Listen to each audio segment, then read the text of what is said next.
Hello friends, आज की कहानी है मायके की इज्जत। अरे रागिनी, बहू क्या कर रही हो? काम खत्म हुआ या नहीं? जल्दी करो, आज हमें बाजार जाना है। गायत्री देवी लॉबी में बैठे अपनी बहू को किचन में आवाज़ दे रही थी। सुबह से तो खुद नहा धोकर तैयार हो गई थी। बस बाजार जाना है, बाजार जाना है, इस बात की रट लगाई हुई थी। रागिनी बेचारी घर के कामों में लगी हुई थी। बोल रही थी, माँ जी बस जल्दी से घर के सारे काम निपटा लेती हूँ, फिर हम बाजार चलेंगे।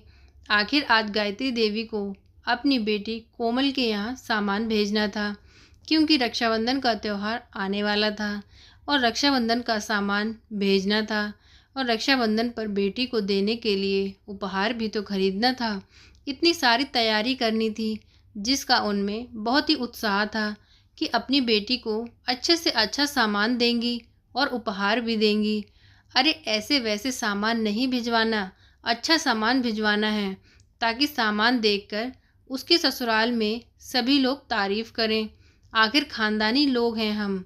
2-3 दिन से यही बात वह घर में हर किसी को कहती, कभी अपने पति को या कभी अपने बहू बेटे के आगे बार बार इन्हीं शब्दों को दोहराती रहती हैं।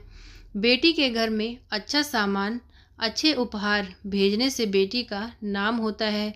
हमारी अकेली बेटी है, जितना बन पड़ेगा उतना हम ज़रूर करेंगे। क्योंकि गायत्री देवी छोटे से छोटे हर त्योहार पर कोमल के यहाँ कुछ न कुछ अच्छे उपहार और सामान भिजवाती रहती थी, तो ससुराल में कोमल को अलग ही इज्जत मिलती थी। कोई उसे कुछ कहने सुनने वाला ही नहीं था। शायद सामान देखकर सबकी ज़ुबान बंद हो जाती थी। लेकिन रागिनी, जो कि गायत्री देवी की बहू थी, एक बहुत ही साधारण से और गरीब परिवार की थी। उसके मायके वालों पर इतना पैसा नहीं था। जब वह अपनी स्कूल की पढ़ाई कर रही थी, तभी उसके पिताजी गुजर गए और माँ ने सिलाई करके जैसे तैसे उसे और उसके भाई को पढ़ाया लिखाया। भाई एक कंपनी में जॉब करता था। शादी से पहले रागिनी भी जॉब करती थी।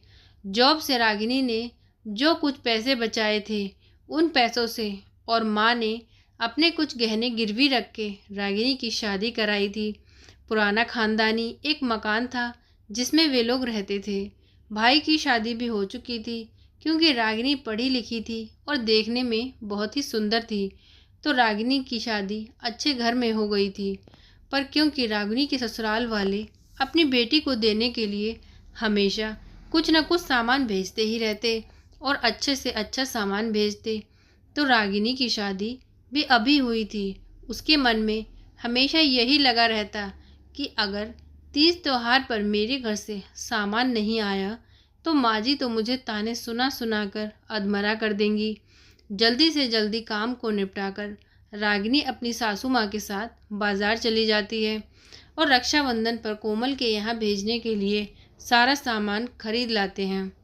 फिर कोमल के सभी घर वालों के लिए और कोमल के लिए कपड़े भी खरीद जाते हैं।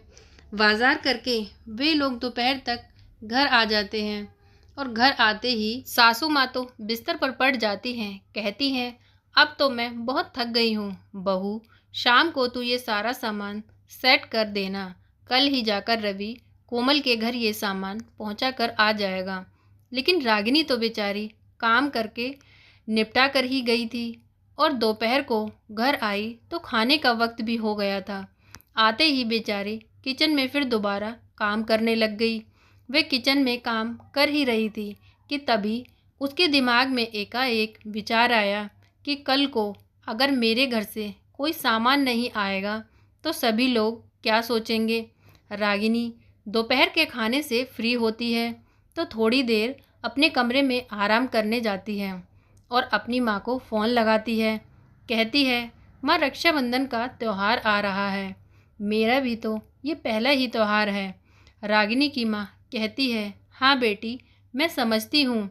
वह अपनी माँ को सारी बात बताती है कि आज मैं और मम्मी जी बाज़ार गए थे और कोमल दीदी के यहाँ कुछ सामान भेजना था, तो वह लेकर आए थे। तभी रागिनी की माँ बोलती है, बेटी तू चिंता मत कर, तेरा भी तो इस बार पहला ही त्यौहार है। मेरे पास जो जैसा जितना बन पड़ेगा मैं ज़रूर भिजवाऊंगी। रागिनी की माँ के पास ज़्यादा तो कुछ था ही नहीं। भाई की भी अभी अभी नई नई नौकरी लगी ही थी, क्योंकि भाई रागिनी से छोटा था। उसकी माँ की एक सोने की अंगूठी थी। उसने सोचा क्यों न इस अंगूठी को बेचकर जो पैसे आएंगे उसी से सामान रागिनी के ससुराल में भिजवा देंगे। वह बोलती है, बेटा तो बिल्कुल भी चिंता मत कर, मैं तेरा मान सम्मान खराब नहीं होने दूंगी। रक्षाबंधन पर तेरे भाई और भाभी को ज़रूर भेजूंगी। रक्षाबंधन का त्यौहार आता है और फिर रागिनी के भाई भाभी घर पर आते हैं। वह भी बहुत सारा सामान लेकर आते हैं। रागिनी बहुत खुश होती है। भाई भाभी और सामान को देखकर अब तक उसके मन में जो डर था वह डर अब ख़त्म हो चुका था, क्योंकि उसे यही लग रहा था कि अगर उसके मायके से कोई सामान देने नहीं आया तो उसके ससुराल वाले उसके मायके वालों के लिए क्या सोचेंगे। रागिनी फटाफट रसोई में जाकर काम में लग जाती है और खाना बनाने लग जाती है। उसकी भाभी भी रागिनी के साथ रसोई में खाना बनाने में उसकी मदद करने लगती है। इधर भाई चाय पी रहा होता है तो सासू माँ उसके पास में ही बैठी होती हैं। वह उससे बोलती हैं, बेटा ये सब सामान लाने की क्या ज़रूरत थी। मैं जानती हूँ कि जो तुम सामान लाए हो वो तुम्हारी सामर्थ्य से ज़्यादा है।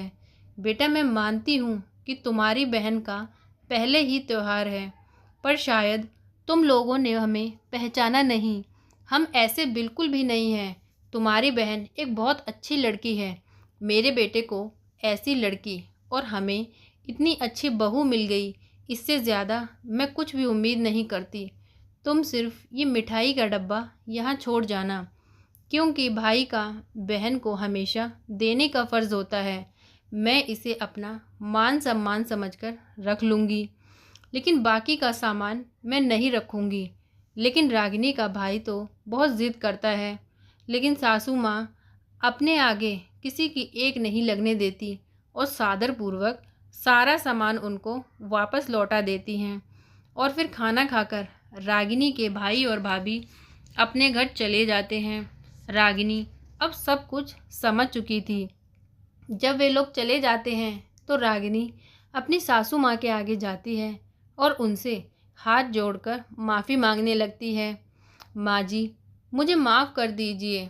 मुझे तो बहुत डर लग रहा था कि ना जाने अगर मेरे मायके से सामान नहीं आएगा तो आप मुझे क्या कुछ कहेंगी। तो सासू माँ ने उसके हाथों को पकड़ लिया और कहा, नहीं बहू, तुमने हमें नहीं पहचाना। मैं ऐसे और सासू की तरह नहीं हूँ। मैं मानती हूँ कि मैं अपनी बेटी के लिए अच्छे से अच्छा और ज़्यादा सामान भिजवाती हूँ, क्योंकि हमारी इतनी सामर्थ है। पर ऐसा नहीं है कि मैं तुम्हारे मायके से भी इतने सामान की उम्मीद करती हूँ। मैं उनकी आर्थिक स्थिति अच्छे से जानती हूँ। मेरे लिए जो तुम ही सब कुछ हो। और ये सुनकर दोनों सास बहू आपस में गले लग जाती हैं। तो दोस्तों इतनी सी थी ये कहानी। उम्मीद करती हूँ आज की कहानी आपको पसंद आई होगी और प्लीज़ वीडियो को लाइक करें, चैनल को सब्सक्राइब करें। Thank you.